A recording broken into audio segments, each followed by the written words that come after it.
A wicketkeeper hit a squash ball in his glove and smashed a century. A World Cup 100 to savour. A South African player used his trouser zipper to make the ball swing. And David Warner? He walked out with a bat sporting insanely thick edges. These were genius equipment hacks, clever tricks players use to push the limits, exploit loopholes, and outsmart cricket's rulebook. Today, we're uncovering the craziest equipment hacks in cricket. The stump-sized bat. Imagine stepping onto a cricket pitch, already knowing that nobody can bowl you out. Well, back in 1771, a player named Thomas White did exactly that. In those days, cricket's rules were extremely basic. They specified how the ball should be bowled and how the wickets should be set up. But they forgot one massive detail: the maximum width of the bat. Spotting this loophole, Thomas White walked out onto the field carrying a giant wooden bat that was as wide as the stumps themselves. No matter where the bowler landed the ball, Thomas simply stood there with his oversized bat in front of the stumps, blocking every single delivery. The opposition was furious as the game was turned into a complete farce. Cricket officials quickly realized that if everyone started doing this, the sport would be ruined. The governing body immediately called an emergency meeting and introduced a new rule restricting bat width to a maximum of 4.25 inches. Carbon graphite reinforced bat. Ricky Ponting was already one of the most lethal batsmen in world cricket, but in 2005, he began using a technology that gave him a distinct edge over the competition. Ponting began playing with a custom Kookaburra Kahuna bat. From the front, it looked like a standard wooden bat, but the back of its spine featured a thin strip of carbon graphite. Of this carbon fibre was to reinforce the bat and make it a bit stronger, I think. While Kookaburra claimed the graphite was added merely to reinforce the wood, opposing teams and experts noticed a massive difference. The graphite strip acted like a compressed spring. Whenever the ball hit the bat's sweet spot, the carbon fiber absorbed the shock and transferred explosive rebound energy back into the ball. It essentially turned the bat into a trampoline, allowing Ponting to clear boundaries with ease. Well, that's a fine shot. Following an investigation, the ICC ruled that the graphite backing provided an unfair power boost not achievable with wood alone, banned the technology, and forced Ponting back to traditional wooden bats. The hidden earpiece. Imagine a player out on the field, receiving real-time tactical instructions directly from their coach in their ear before every single ball. While that is strictly banned today, South African captain Hansie Cronje actually pulled it off during their opening match of the 1999 World Cup. Before taking the field, Cronje fitted a tiny hidden earpiece in his ear and a microphone in his shirt collar. Up in the dressing room, coach Bob Woolmer sat comfortably with a headset. Innings, Hansie Cronje, the South African captain, was found to be wearing an earpiece, as you can see there, through which coach Bob Woolmer could issue instructions. Now, that wasn't against the rules. Watching the TV broadcast and relaying real-time instructions on field placements and bowling changes. However, their clever trick didn't last long. Umpires noticed Cronje repeatedly talking into his collar. Indian batsman Sourav Ganguly also spotted it and brought it to the umpire's attention. Since there were no explicit ICC regulations regarding wireless communication devices at the time, the umpires paused the match to consult the match referee. Cronje was ordered to remove the device immediately, leading to a total ban on electronic communication between players and coaches during matches. The heavy metal bat. Dennis Lillee was feared worldwide as a lethal fast bowler. But on one occasion, he made headlines not for his bowling, but for his bat. During an Ashes Test match in Perth in December 1979, Lillee walked out to bat holding a strange piece of equipment, a solid aluminum bat manufactured by his friend's company. At the time, the rulebook didn't explicitly state that a bat had to be made of wood, leaving the on-field umpires powerless to stop him. The moment Lillee hit the ball, a loud metallic sound, resembling a gunshot, echoed across the stadium. England captain Mike Brearley immediately stormed up to the umpires, arguing that the metal bat was damaging the expensive leather ball and ruining its swing. An intense, heated argument broke out on the field, delaying play for nearly 10 minutes. Australian captain Greg Chappell eventually ordered Lilly to switch back to a wooden bat. Violently throwing that bat away. Really is a very sad state of affairs in this ground, and that's the thing. And by the very next morning, the ICC amended the rules permanently, stating that cricket bats must be made entirely of wood. The squash ball hack. The 2007 Cricket World Cup final witnessed one of the most destructive batting performances in history. Australian opener Adam Gilchrist tore the Sri Lankan bowling attack apart, smashing 149 runs off just 104 balls. Yes! A World Cup 100 to savour. However, the secret behind his blistering innings was hidden inside his left batting glove.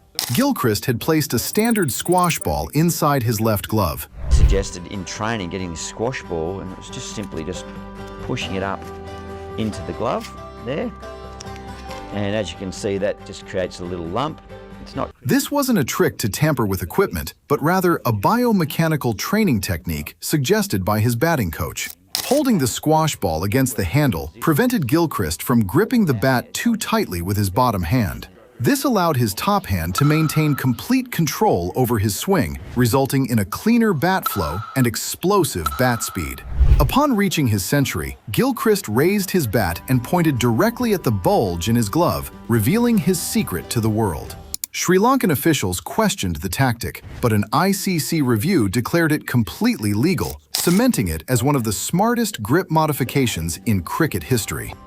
The mongoose bat. With the rise of T20 cricket, batsmen were constantly looking for ways to maximize hit power. Australian powerhouse Matthew Hayden found his solution in a radical piece of equipment known as the mongoose bat.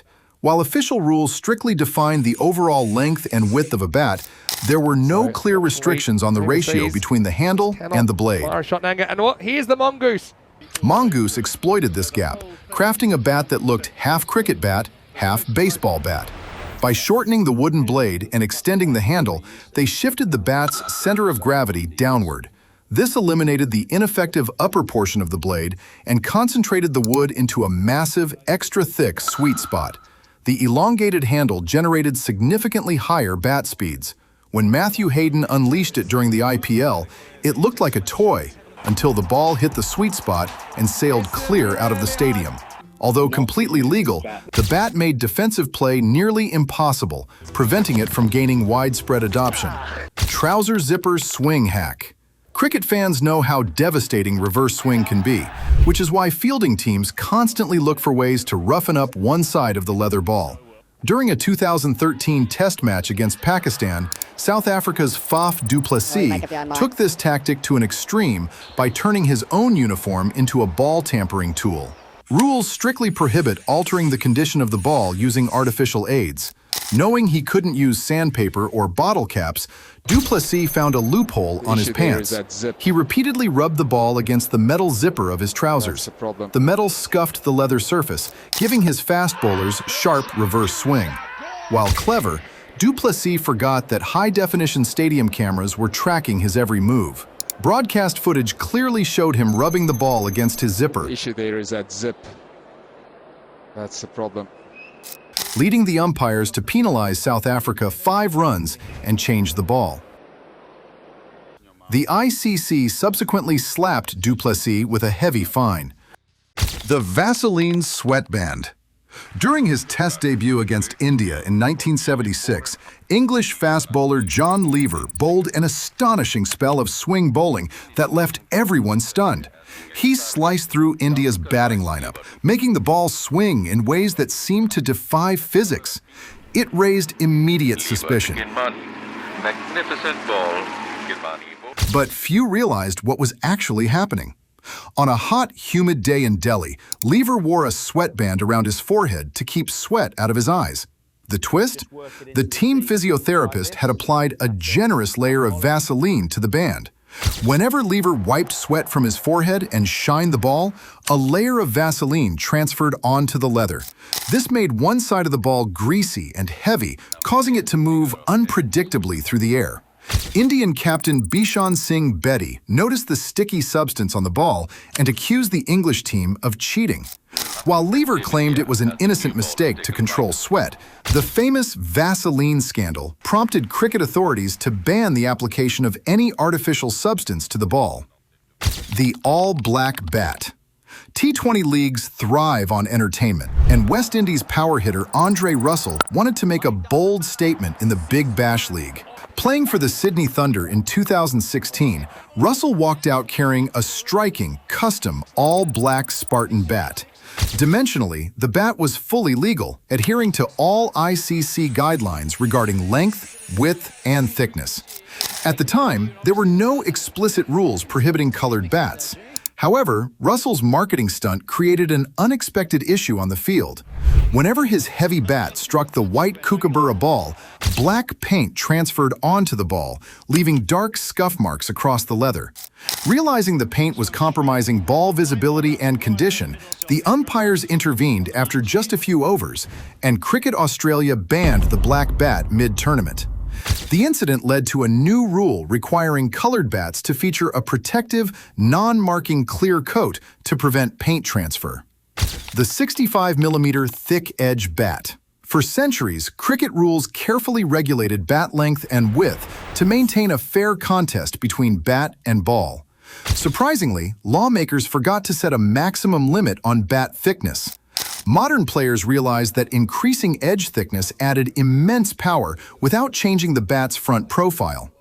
Australian opener David Warner exploited this loophole to the fullest, walking out with a bat that resembled a tree trunk.